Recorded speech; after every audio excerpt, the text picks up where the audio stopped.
Efficiency, जितनी सुविधाएं हमारे इन ऑडिटोरियम्स में या स्टेडियम्स में कम थी, उन सब को रिवाइव करने के लिए हमने काम किया।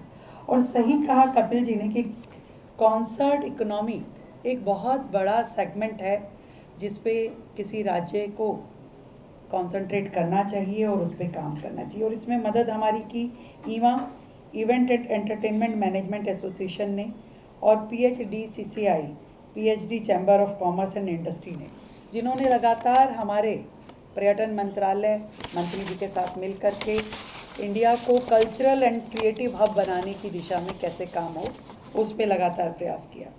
और धन्यवाद करना चाहते हैं हम आदरणीय मोदी जी का, केंद्र सरकार का, मनसुख मांडविया जी का, जिन्होंने हमें इसमें बहुत सहयोग किया और सभी केंद्र सरकार के अपने जो अधिष्ठान हैं वहाँ पे रेट कम किए। और बहुत ही इन सारे इवेंट्स के माध्यम से दिल्ली को इवेंट फ्रेंडली सिटी बनाने का जो हमारा ध्येय है उसको हम पूरा करें। तो अब जवाहरलाल नेहरू स्टेडियम हो, IG स्टेडियम हो, नेशनल स्टेडियम हो, त्यागराज हो, छत्रसाल हो, इन सब के रेटों में हमने सुधार किया है। सारे ये वेन्यूज़ का टैरिफ अब पहले से कई गुना कम रहेगा। सिंगल विंडो सिस्टम एक हमारा गुड गवर्नेंस का एक बहुत बड़ा टूल है। सिंगल विंडो सिस्टम जिसको हमने कावड़ के समय उपयोग किया, जिसे हमने रामलीला कमेटियों के टाइम उपयोग किया, जिसे हमने दुर्गा पूजा के लिए दिया और अब छठ समितियों के लिए भी। तो सिंगल विंडो सिस्टम के माध्यम से ईज़ ऑफ डूइंग बिजनेस भी हम लगातार कर रहे हैं। हमने 24/7 रेस्टोरेंट्स के लिए और बिजनेसेस के लिए, आपकी दुकानों के लिए भी 24/7 दिल्ली को चलाने का निर्णय लिया। और ऐसे ही सिंगल विंडो सिस्टम हम इवेंट्स को भी सारी फैसिलिटीज़ देंगे ताकि कोई भी इवेंट होस्ट करने वाले लोग दिल्ली को सबसे अधिक सुविधाजनक माने अपने इवेंट के लिए। अभी आपको ध्यान में आया कि अगले 70 दिनों में कितने बड़े बड़े 30 इवेंट्स जिसमें लाखों लोग अपना पार्टिसिपेशन करने वाले हैं। और दिल्ली को हर तरीके से टूरिज़्म को हमने कहा था कि दिल्ली देश में कोई भी व्यक्ति आए तो वो दिल्ली देखे बिना ना जाए। जैसे लोग अगर इंग्लैंड जाते हैं तो लंदन ज़रूर जाएंगे, फ्रांस जाएंगे तो पेरिस ज़रूर जाएंगे, तो हमारा टारगेट है कि भारत में जो भी आए उसका ये लक्ष्य ज़रूर होना चाहिए वो दिल्ली में आए। टूरिज़्म विभाग लगातार इसके काम कर रहा है और इवेंट हमारा एक उसका दूसरा सेगमेंट है। और इन आयोजनों के लिए विश्व स्तरीय इंफ्रास्ट्रक्चर, सुरक्षा, लॉजिस्टिक सपोर्ट पूरी तरीके से दिल्ली सरकार देगी, सहयोग भी और सुविधा भी। और मोदी जी का विज़न जो है उसके माध्यम से दिल्ली को आगे बढ़ाया जाएगा। अब रिस्ट्रिक्शंस नहीं होगी, अपॉर्चुनिटीज़ होगी, और अब ऑब्स्टेकल्स नहीं होंगी, सक्सेस होगी।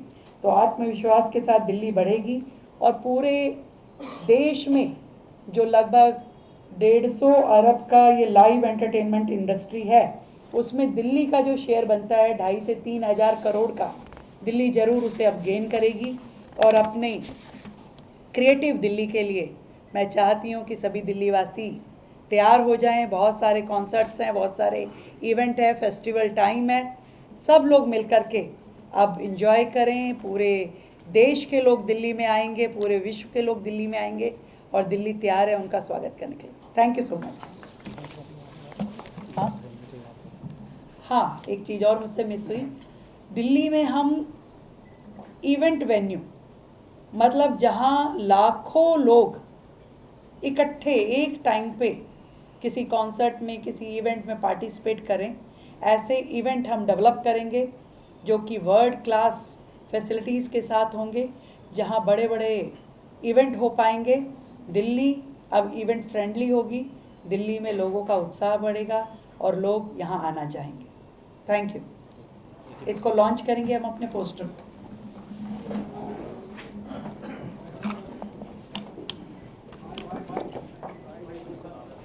एक बार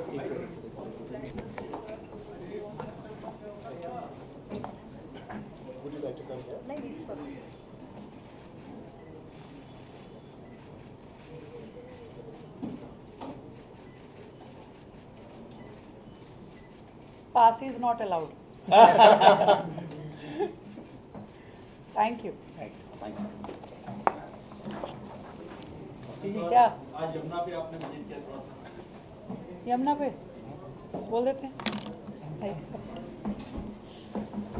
क्या पूछना चाहते हैं भाई यमुना पे? मैम आज आपने दौरा किया, कैसा रहा? कहा जा रहा था कि यमुना जी बीवी गंदी हैं, ऐसा है? देखिए, एक तो ये जो पुरानी वीडियो निकाल करके लोग डालते हैं, तो कृपया करके उस पर सावधान रहें। आज वर्तमान में जो यमुना जी की स्थिति है, मेरे साथ जो लोग थे उन सब ने देखी, और मैं चाहती हूँ कि आप लगातार वॉच करें। यदि आपको कोई कमी दिखे तो ज़रूर मुझे बताइए, परंतु झूठ और फरेब की राजनीति जो लोग कर रहे हैं, कृपया उनकी बातों में न आए। आज यमुना पहले से कई गुना ज़्यादा स्वच्छ है, साफ है, सुंदर है, और हमने देखा कि कोई झाग जैसी स्थिति वहाँ नहीं है। लगातार सरकार अपना दायित्व निभा रही है, काम कर रही है। इस बार जो डिसिल्टिंग हुई, मतलब हजारों मीट्रिक टन, लगभग मैं मानूं तो 25,000 से 30,000 मीट्रिक टन सिल्ट इस समय दिल्ली के नालों से निकाली गई, जो कि अल्टीमेटली आके यमुना में ही गिरने वाली थी, जिसे हमने ड्रेन आउट किया।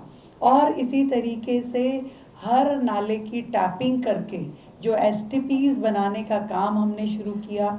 हर नाला जो STP पुराने बने हुए थे, उनके अपग्रेडेशन का काम भी पूरा हुआ है। आज पहले से बेहतर BOD लेवल है, और इसको और बेहतर करने की दिशा में सरकार काम कर रही है। हमने जो फ्लोटिंग मटेरियल होता है यमुना जी पे, उसको भी कर्टेल करने के लिए लगातार काम किया। हजारों टन जल कुंभी जो यमुना जी पे होती है, उसको हमने हटाने के लिए काम किया। और आज साक्षात मैंने आपको दिखाया कि पानी जो यमुना जी में बह रहा है, उसका लेवल, उसमें ऑक्सीजन लेवल कितना अच्छा है। जिस यमुना जी में पहले एक छोटा सा जीवाणु भी पनप नहीं पाता था, आज वो पूरी तरीके से ऑक्सीजन से भरपूर है। आज वहाँ पे जल जीव पनप सकते हैं, मछलियाँ रह सकती है, पानी साफ है पहले से।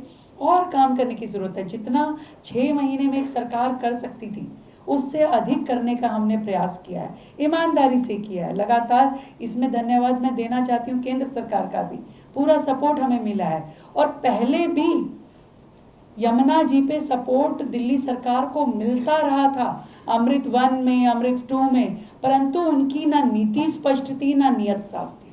जो काम करना ही नहीं चाहता था, उसका आप क्या कर सकते थे? आज सरकार ने काम करना शुरू किया तो रिजल्ट आने शुरू हो गए, और इतनी भव्य छठ, इतनी दिव्य छठ पहली बार दिल्ली को देखने के लिए मिलेगी।